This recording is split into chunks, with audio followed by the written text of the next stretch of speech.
Hello. Hello. Привычка у меня, А, когда захожу в Zoom, говорить не здрасте, а hello. Так, у нас с Отлично. вами второй этап, да? Да, да, Сергей, рад вас приветствовать. Я вас Мгм, хорошо слышу, вижу. Вы мгм. меня? Все нормально? Да, все замечательно. Мгм. Отлично. Ну, на самом деле вы правильно начали нашу беседу с английского языка. Мы Мгм, перейдем на английский, да, потому что наш этап методический проводится на английском языке. Но для начала давайте я тоже представлюсь еще раз. Меня зовут мгм, Карина Грибкова, я являюсь академическим директором сети языковой школы «Языковая студия» Welcome. И мгм. мы сегодня с вами встретились по поводу вакансии в нашу студию в городе Саратов. Да, Правильно? Отлично. Хорошо. Наша с вами встреча будет состоять из таких двух этапов. Это интервью, то есть я спрошу вас несколько вопросов. мгм, И второй момент — это практическое задание. Я покажу вам учебник, с которым мы работаем в нашей студии, и нужно будет по нему, по этому материалу составить план. Ну, подробнее я расскажу тогда уже чуть позже.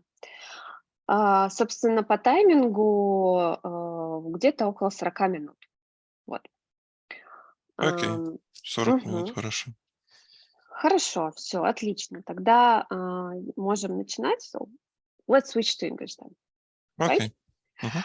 Um, for a start, Sergey, can you tell me a few words about your teaching experience so far? Let me clarify this. I can see your CV. I can Мгм. see Anna's comments.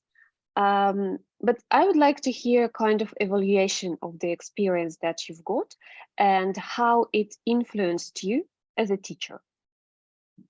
I think it influenced me not as a teacher, but as a person itself. But All right. like I'm working as a English teacher for 1.5 year, and Mm-hmm. it's been quite interesting so far. I worked with many groups, and I worked individually with someone. I had some experience with the, I mean, uh, elderly people, like 62 and 64 years old. I had a group, like it was a couple. Mm-hmm. Mm-hmm. It wasn't, I mean, like for long, but it was like for a few weeks because they wanted to study English, but they didn't have enough time. So, and after a few weeks, they just like gave up. But still, it was a interesting experience for me.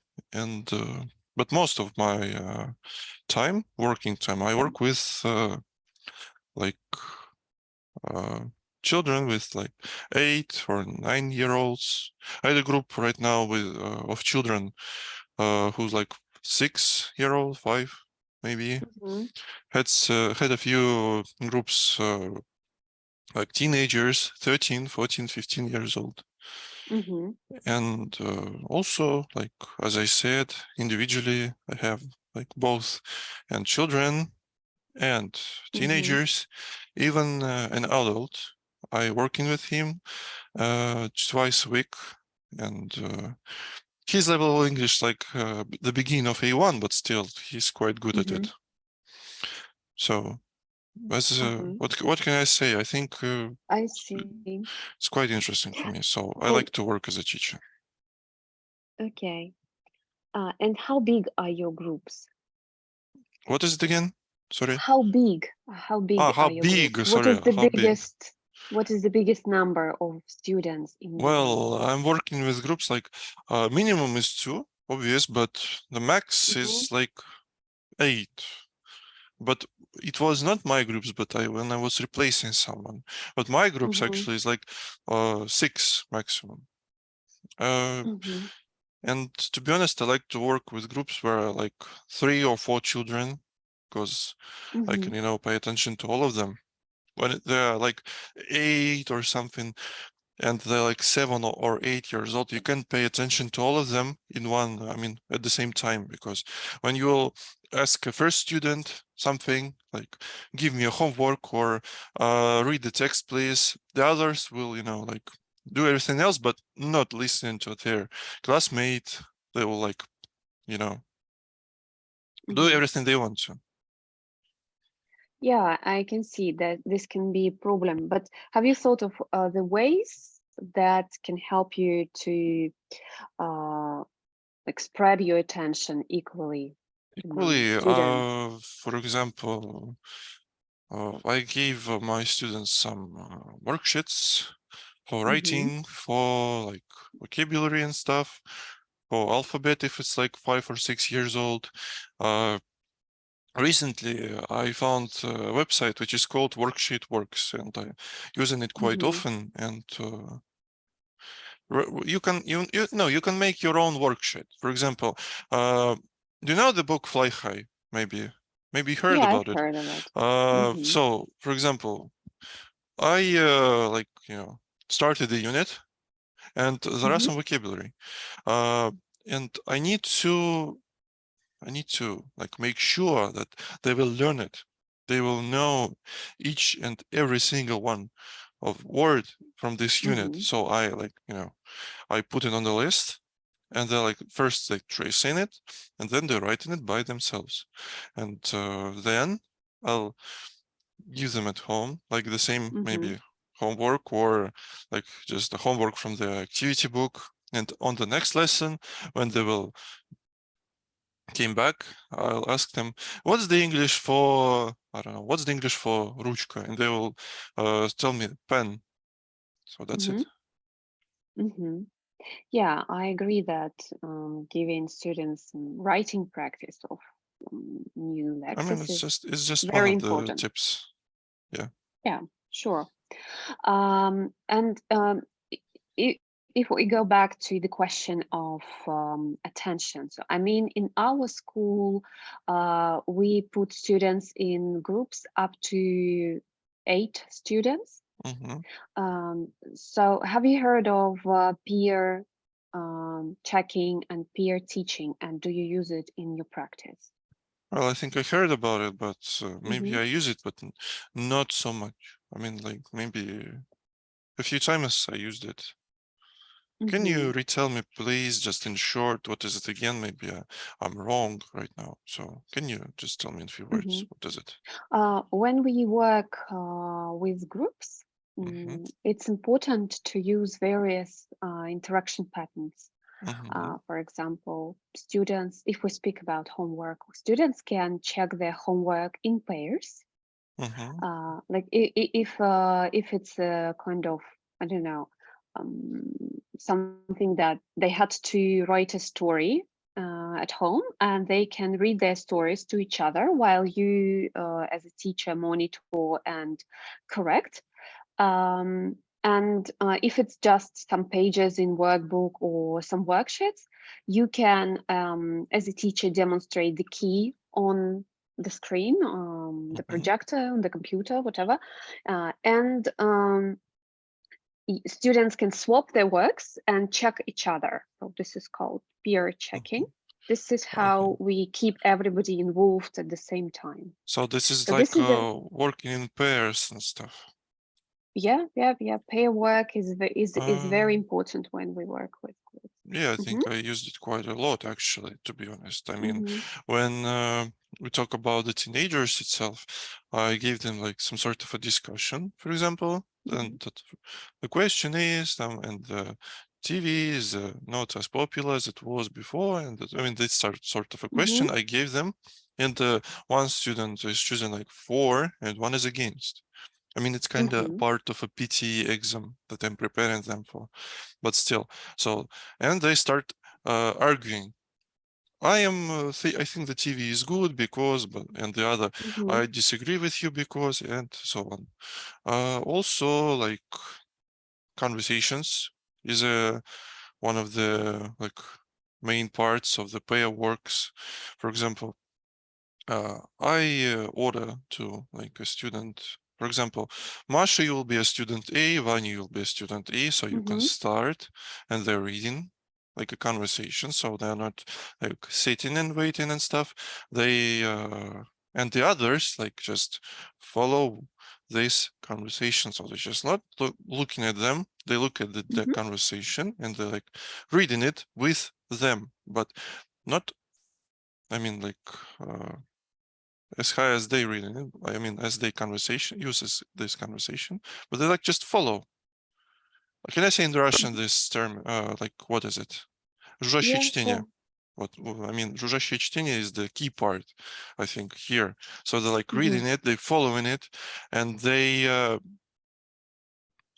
still in this work. I mean, they're not waiting for their turn. They repeating it, and they then, when it will be their turn, they will read it maybe a bit better. Maybe it depends on the student, actually. I have like I have a group right now. I mean, they're kind of new to my work. I mean, to our school. They are studying the first year, and they like some of them can read quite good, but I have one student. It's a girl like 7 years old. I don't know.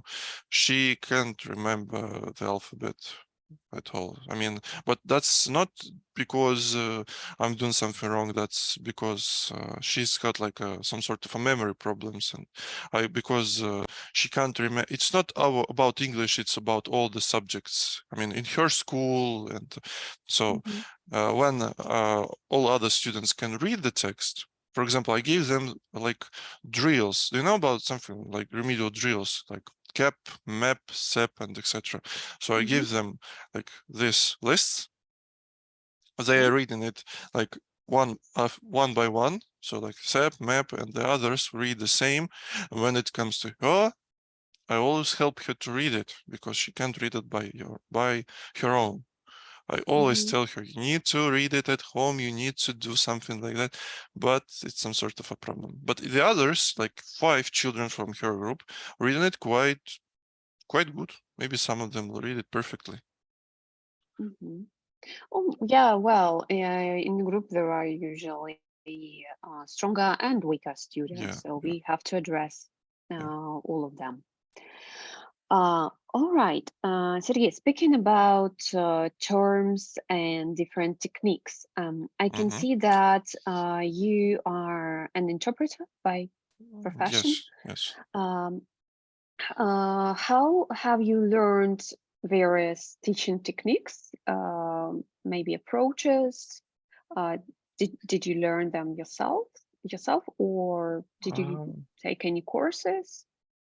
Yeah, I studied as an interpreter, so when I started working as an English teacher, I didn't know anything about like teaching and stuff, but my colleagues helped me to be a better teacher. And my like director who hired me for this job, she's like working with me for the first month. So I was teaching and she was sitting in front of me. I mean, at the like somewhere in the classroom, like, and she was like listening to me what I'm saying. She was listening to how I'm studying. She was watching how I'm studying, and then she was writing the notes about it. So what can I improve? What where I did good? What I need to do in the next classes? So she's like giving me all this kind of stuff. And after the first month, she said that you're like making a huge progress. So you can work as a teacher. We heard you. And then after that, I just like learned some techniques from some webinars because we had a lot of them.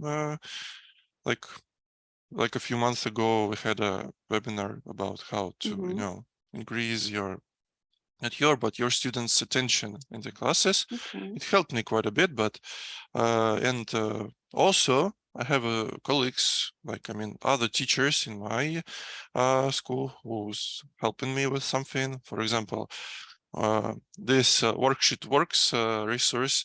It's not I found actually. It's my colleague that told me about it. She's like making some copies of these worksheets. I asked her, what is it? She was like, here you can find the link. You can find the English language. You can make your own worksheets. And I was like, oh, that's good. And about some techniques and stuff, they also helped me with it. I mean, I came to my colleague who's like 37 years old. She's like I don't know, the oldest teacher in our school. I mean, apart from director, because she's also a teacher, but she's like half of the teaching, half of the working as a director. She was like working for the others. But I mean, this teacher, she's always helping me with something. For example, I had like a student who did nothing on the lesson. He was like, sitting, doing nothing. He's showing, he's showing that he don't want to be here. And I was like, what do I need to do? And she's like giving me some tips, like she's telling me what to do maybe. And then I use them.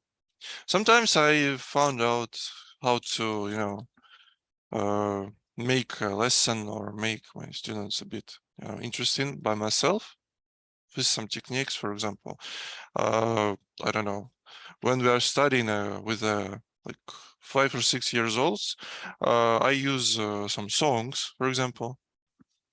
Like to start our lesson, I usually use the hello song, like they are standing like hello, hello, they clap your hands and stuff. At the end of the lesson, or maybe at the middle, I use left and right song, which is kind of popular between my students. I mean, like with the 5 and 6 and maybe 7 years olds. I use it with not just one group, but with a few groups, and they really like it. Sometimes they're like asking me, where is the left and right song? Please turn on this song for us. We want to make like, to sing it, left and right song and stuff. And Yeah, I I agree. just learned it, but I just don't know how to say it in English. I'm not too sure, but as long as you're working, you always study. You always study, you always find something interesting. And you can't just like, finish studying and then teaching, like, you had a huge base, but you have some sort of a base of skills, but you always, make it bigger and bigger and bigger, even if you're like 50 or 60 years old, if you're teaching and you're always studying something new. Yeah, probably you know that in our profession, the term continuous professional development is quite common Yeah. because so what you're saying is true. You can't stop learning. You can't stop developing yourself if you want to be a good teacher. In our school, we also have lesson observations. This is what you were talking about when your director coming to your lessons and giving feedback. We also have this kind of tool. And we also provide webinars for teachers weekly. We have so-called academy where we have a lesson like a speaking club for teachers and a webinar on topic about teaching and methodology. Okay. Sergey, when you were talking about, when you were giving examples how you deal with students and what you do at your lessons, you mentioned that you ask students in Russian, like what's in English for? Yeah, what's the English for? And I Yeah, use like the Russian word.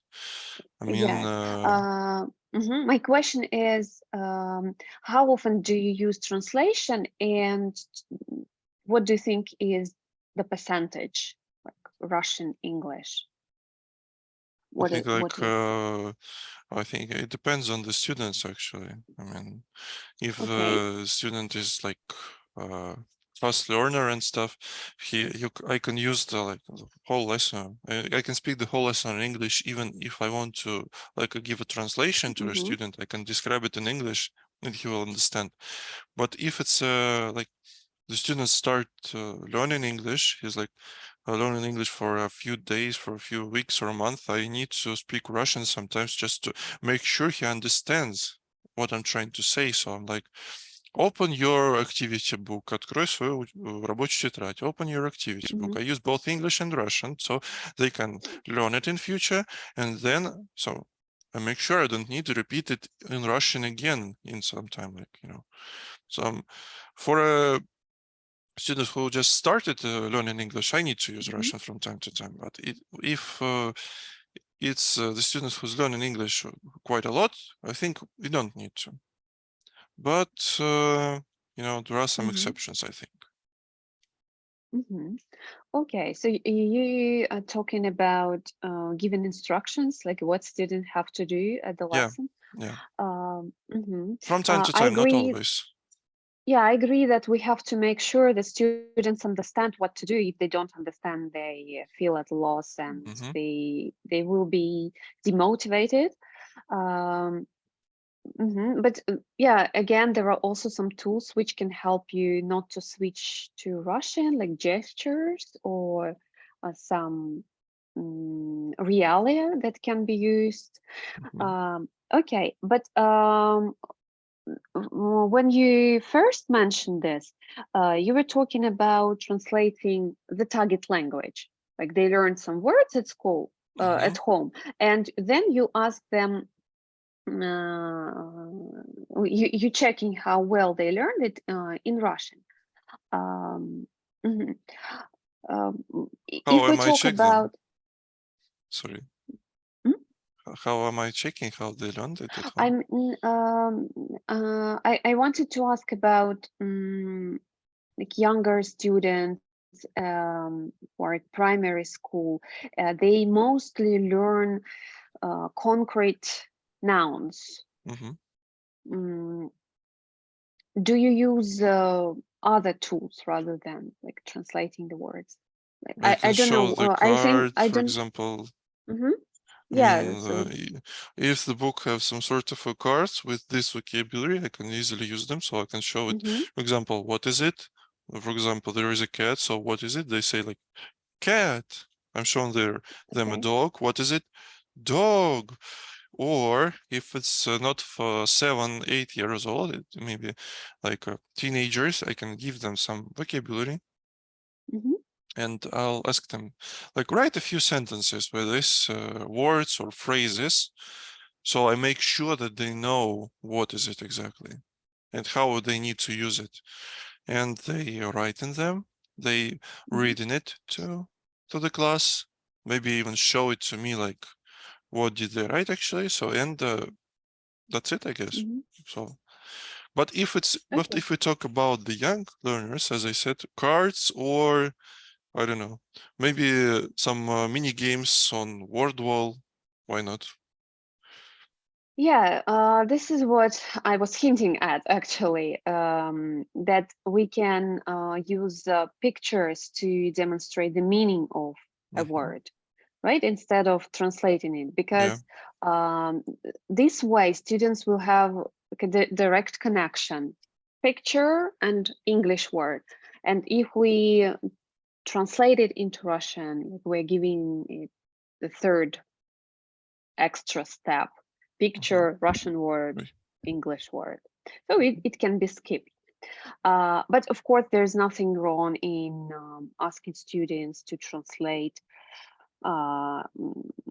some abstract nouns, some difficult words that can't be illustrated otherwise. All right. A few more questions. You were talking about exams too. Do you prepare students for exams, and what exams? I prepared them, and I'm preparing right now for like some sort of our school exams, like some sort of a tests. Actually, for the first year that I worked for here, I prepared them for PTE exam, like PTE General, PTE Young Learners, First Words, Springboard, A1, A2, B1, and etc. These Right are now, Pearson exams, am I right? it's no longer in Russia right now because of the Sure. politics and stuff. So right now we just prepare them for our own like school tests. Maybe we will prepare them for PTE exam anyway. We're preparing them by using this with books that are especially for this PT exam. So, and our exam will be still like the PT with audition, like, sorry, with audio, like, I don't know, we'll listen and maybe write something. Maybe like a board game, like if we talk about young learners, for example, first words, their exam, I think, is just not the writing one, but only like verbally, like a board game and topics. So if we talk about like Springboard, it's also a test. And if we talk about the PT general, it's a test and describing a picture. And if we talk about the B1 level, it's also a discussion part. So I prepare them for this stuff. Okay, so in your opinion, how is an exam preparation class different from a general English class? In what ways? In terms of teaching, of course. How's different between just a regular class and preparing? I don't think there are many differences. Or this is how I use this preparation. So I put it like at the beginning of the lesson as a warm-up if we talk about the discussion. So I gave them the question, like they need to discuss, the students choose the sides for or against, and they like start talking. If we talk about like, I don't know, writing or like essay or email, I just can use it as a part of our lesson. I don't separate the preparation and the lesson itself. I can, like put it somewhere maybe in the middle or at the end or in the beginning. It's just simple as that. And they don't feel like they are preparing for the exam and like they are, I mean, they're like separating their book and their preparation, because some of the essays or articles or maybe like discussions, they are in their books. For example, the Focus 3 book that I'm working with the teenagers, I'm actually going to like change it to outcomes, but still. So there are some articles which they can write an essay for or an email to someone. I remembered one of the like topics of the email.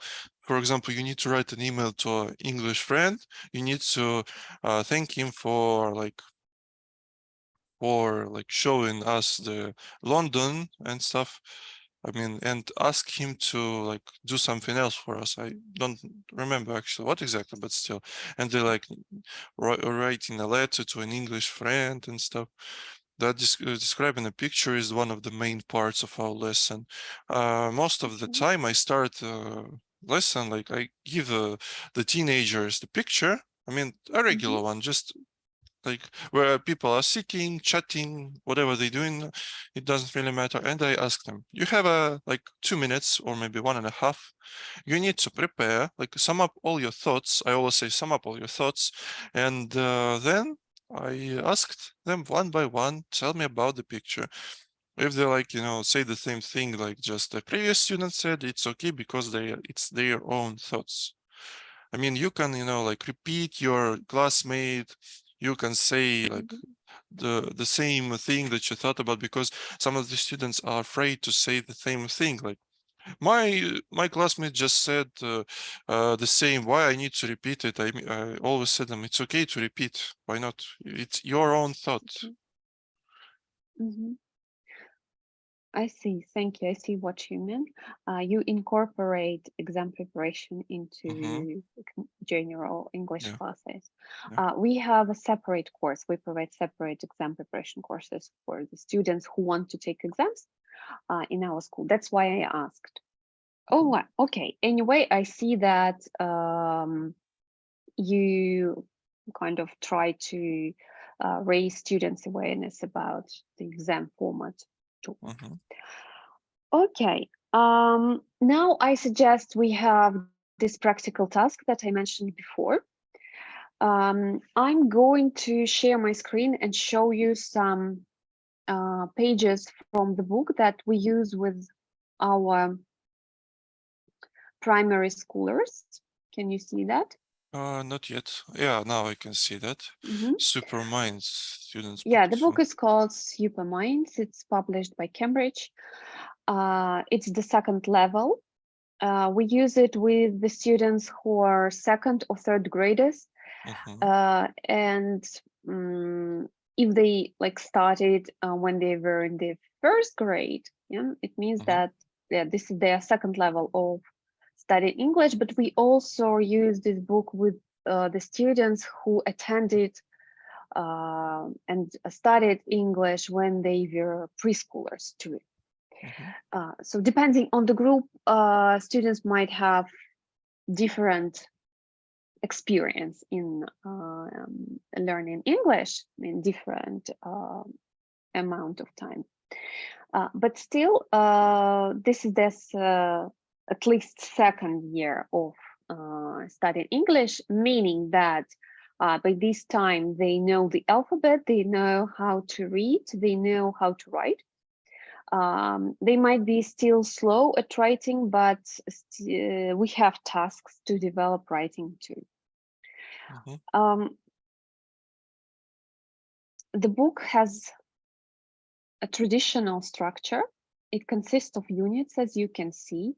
There is an introductory unit, which is called like Back to School, where we put students into the put them back into studying. Yeah. Then there are units. In each unit, students are presented with new vocabulary. There are 2 grammar points to cover.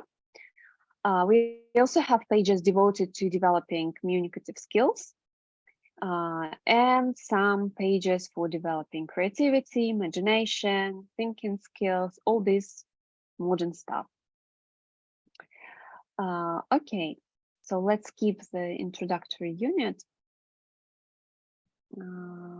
Let's talk about unit 2.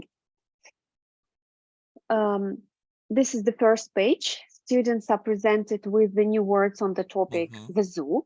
They have a chance to practice the new words. Then next page, we cover grammar topic, third person singular, yeah, likes, doesn't like, with this verb. Then there is a song, the second grammar point. They also have comics about the main characters of this book, super friends who have superpowers, and students like following their stories, so it's motivating itself. Then, as I said, some more communicative practice like reading, listening, speaking and writing, clear pages, and some pages to sum up the unit, a project. Let's go back to the beginning of the unit. So this page, well, unfortunately, I can't show them simultaneously, so let's be page by page. This page where you introduce the words, and the second one where you have to introduce new grammar. Let's say that you have these 2 pages. By the way, lessons for this level last 60 minutes in our school. 60-minute lesson with the third graders, right? Yes. Okay. So yeah, let's say that you have to teach these 2 pages, this material. What would you do? How would you structure your lesson? Can you present an outline of a lesson plan, the structure? What would you do? Like first, I mean, the whole lesson or just the new unit? I mean, these 2 pages. These two pages, exactly. I mean, well, we'll use the instructions of this book at first. I mean, like listen and look, then I'll use maybe the cards, like I'm going to show them, so we will close their books, for example. We'll repeat it a few times, like listen, or like, for example, okay, let me start again. We will listen to it. I'll ask them to point, like Number one, Sergey, zebra. let me just finish the instructions because Uh-huh. I'm Didn't afraid say you that. can get me wrong. Uh-huh. I mean, so the lesson is based on these 2 pages, but of course you can add something, you can exclude something, just how you see it. Let's say that the main aims of the lessons are to present and practice new words on the topic zoo, and to present and practice likes, doesn't like. I'm sure that you're not going to start your lesson with now open your books and listen. I'm never starting my lesson with just open your pupil's book. I'm like I start the lessons with like the repeating something. Maybe if it's the 3rd grade, I can use like a mini game, like a short mini game, or like a song. Why not? It depends on like if they're just started learning it. Why not? Maybe some like if a revision activity, I can use the rules from the previous unit. So if there is a third person singular here in the second unit, so I think the first one is like just a present simple. I mean like I, you, we, they, and the infinitive. So why I can just use this rule to like have a short revision activity, like why not? So and then like after we check our homework in this book, we will move to this new unit, which is called the zoo. We will, again, as I said, we will listen to the vocabulary. Maybe we'll listen first, just to listen. Maybe the second time or the first time. It depends on how students are good with this book. We will listen. We will point on the animal, like the vocabulary. For example, in the audio, the reader will say zebra, and all students might need to like point on the zebra and repeat it, zebra, like that. Then I can ask them to close their books, for example. I can show them the picture, for example, what is it? And I'm showing zebra, for example. They will say zebra. Then I'm going to show them the bear, and I'll ask them, what is it? They'll say bear and stuff. Then we can like move to the chant. We can listen to it all together. We can like read it then all together. So how I'm using my plan of working with some chants, or maybe the text, more of a chants. We will listen to it. We will read it all together. We will then read it one by one. So and then we will listen again and repeat, like loud and clear. That's how. I need the next page, if you don't mind. So and just a second. And then we'll move to the grammar part. Look, read, and write the names. So I think they know each person's name here, right? So like Monica, Mary, Tony, Tim, Ben, Bill, because I'm not too sure if there's animals are called with these names. They know their names, right? Already. For example, this is the task. They have to read and find this animal. Monica, the monkey, likes bananas. So Monica, the 2 monkeys. Which one is Monica? Just because I thought about the Academy Stars book. At the beginning of this book, we have like 4 students with, for example, Kirsty, Owen, and etc. And these people are always in the parts of each of the unit. For example, always in the grammar and somewhere else in the other units. We also have main characters here, as I showed you in the comics. But these animals students don't know. Yeah. So that's why we need to like have some sort of revision activity with vocabulary of food. For example, I can show them like carrot. I'll ask them, what is it? It's a carrot. I can show them banana. I'll ask them, what is it? It's a banana, and stuff.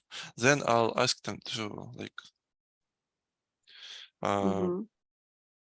read the sentences one by one, and they'll write. So we can, we can number the pictures. We can number the pictures, for example, from left to right, 1, 2, 3, 4, 5, and 6. And then we can read the sentence. And the student, for example, the first one will read like, Monica the monkey likes bananas. And he'll say like, picture number 4. And he will write the name Monica under this picture. Okay. After that, as I can see, there is a listen and say part. Freddy likes spiders. Freddy doesn't like apples. I can just, write on my like whiteboard, desk, whatever, this rule with these two sentences. I can make my own sentences for them, and I can tell them the difference between why we write, for example, with I, you, with a just like, but with he, she, it likes. So I will tell them the difference between the singular and the plural and the third person singular. And maybe I'll have some sort of a word wall worksheet as well to follow this rule. Like I can, open the word wall. I can open the mini game. Like there will be a sentence, for example, team blank apples, and likes, like, doesn't, likes, and etc. And they will choose like likes. Why not? I use this some sort of a technique with my own students right now. So for example, when we were studying the present simple, we studied first on the in the book, then I put this rule on the desk, then I moved to a word wall. I showed them the screen, and on the disk I wrote their names and make it some sort of a competition for them. So they're seeing this sentence, they see the sentence, and I'm asking them, what's the right answer here? And they're raising their hands, tell me the answer. Who was right, I put in a plus on the desk. Who was wrong, I put in a minus here. And it's inspire them to answer it, this finish this some sort of a task, because they want to be the better. They always want to be better than his classmate. I want to have more classes than Lyosha, for example. I don't know. And that's a good idea, I think, to learn this rule. Why not? And then draw an animal, tell your friend about it.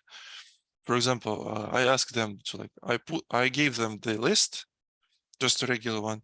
They're drawing an animal. Maybe they can draw a cat from their home. I mean, why not? They their own pet. And they show it to the class. Obviously, they need to write some sentences before showing them. They're showing them, and if they can tell by themselves, which I think they can just tell a few sentences, they can just show and tell.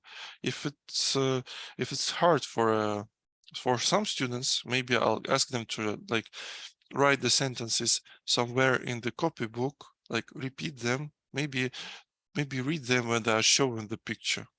If only it's hard for the student. If it's okay, they can read and just tell them by themselves. And after that, I think the lesson will be, if I have some extra time, a few minutes, we can use another mini game or a worksheet. And at the beginning of the lesson, I'll give them the homework. If it's I can give them just some exercises in their activity book, or I can give them, or not or, but and I can give them the to learn. I can give them the home task as to learn this vocabulary. Okay. All right. Thank you very much for presenting your ideas. I think this was quite an effective lesson, and it's always good to start a lesson with a warm-up, so students are in the mood to speak English. Then you covered the vocabulary. It was sufficient practice. You use some flashcards, which is good, yeah, as we discussed before. We can add maybe some moving games here to provide some, yeah, movement for the students. It's always important if we talk about primary schoolers. Yeah, maybe, yeah, instead of like repeating in the book, we can like think of a game here. Yeah. I like the way you work with chunks, like several repetitions, students read it one by one. Then speaking about grammar, that was a really good idea to review food words before completing this task, because your students have covered it, but they might not remember it well. So a kind of a pre-task before the main task. That's good.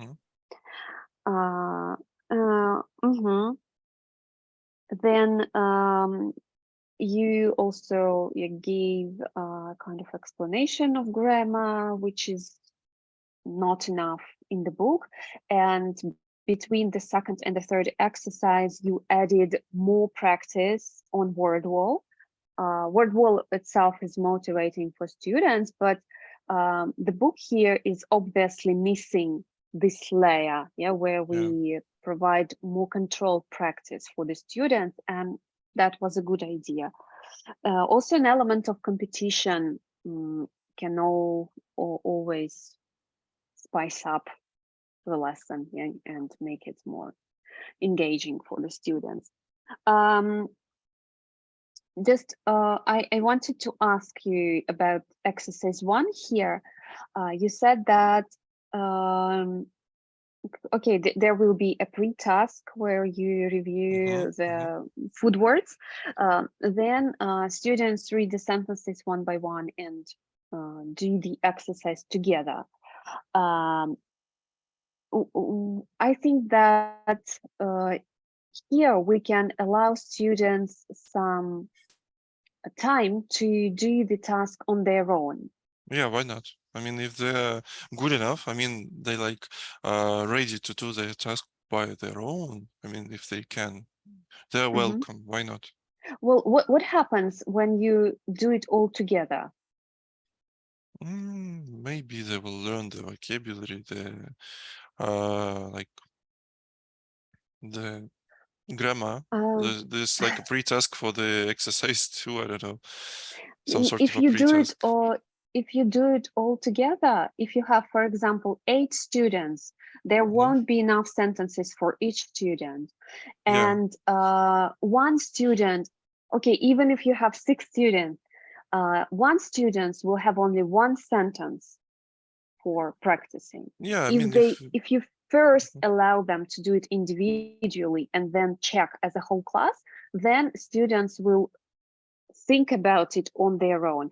And you as a teacher will assess which students are better at this, which students are struggling with this exercise, and you can monitor and help them more.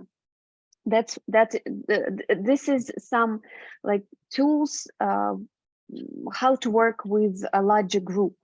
Yeah, this is what we talked about in the beginning. More individual and pair work. When I'm working with my group, I mean, like second grade students, I mean, we're working with Fly High 2 book right now. And when we have some sort of exercise like this, where we need to like put a name under the picture, or maybe like finish the grammar exercise, just like, for example, in Fly High 2 book, I remember the exercise with the questions. Are they pirates? Are they queens? Are they dancers? And we need to write, yes, they are, or no, they aren't. I give them to deal with it by themselves, because they are like, they are ready to deal with this exercise, because they can. They like, if they are like struggling with it, why not? There are some students who can't do this type of exercises by themselves, I like showing them what's the main idea of this exercise. I like putting my I'm putting like showing them this part, like yes they are, then no they aren't, and I'm showing the question. I'm telling them you need to write the answer. Look at the picture, look at the sentence, look at the question, whatever, and find out if this question is true or false, or the sentence is true or false. If the picture is about like pirates, and the question is, are they pirates? We need to write yes, they are. If there are dancers, but the question is the same, are they pirates? We need to write no, they aren't. So I'll tell Yeah, each and every single student who are struggling with it, who don't know how to deal with it. I agree. We can use one or two examples to provide a model, yeah, for completing the exercise, then allow students to work individually. All right, Sergey, anyway, thank you very much again for sharing your ideas in this material. Just a few more questions to sum up our discussion. Okay. You mentioned that you are with you're employed in a school. Are you thinking about changing the school, or are you looking for like extra teaching hours? Because I can see in Anna's file a comment that you're looking for a full-time job, but you're saying that you're working at school now. So are you Yeah, changing? Are you thinking? maybe I want to change it maybe I want to change it. It depends on the school itself, and also I'm looking for extra hours. Why not? I have some free time, like on Monday, like after 3 p.m. I can work like the whole evening. Also, I have some extra hours in the morning, like 3 days a week, and maybe I'll So have some extra hours in the future, but maybe if I'll be like, I'll find a better school for me. With a better teaching experience, or better, like, let's be honest, better, like higher salary. Maybe I'll change it to a full time. Why not? So I'm just looking for a better job. I want to like improve myself with the teaching practice. I want to maybe like change my I don't know, working place. Maybe it will inspire me more to work as an English teacher. Why not? So it's just simple as that. okay, For now I myself. understand. Now I understand. Mhm. All right, and the final question. You've just mentioned that you're looking for developing yourself in a profession of teacher. Mhm. Mhm. Have you thought of any further professional development goals? What maybe some qualifications that you would like to have or something? Mm, Do you have any Maybe. specific goals for Yeah, professional like, development? why not? Maybe to get some sort of requalification to work in a regular school, maybe in future, I don't know. But right now, I don't have like a main goals with like teaching. My main goal actually is to like teach and teach someone to like improve myself. That's the main goal. How can I improve myself?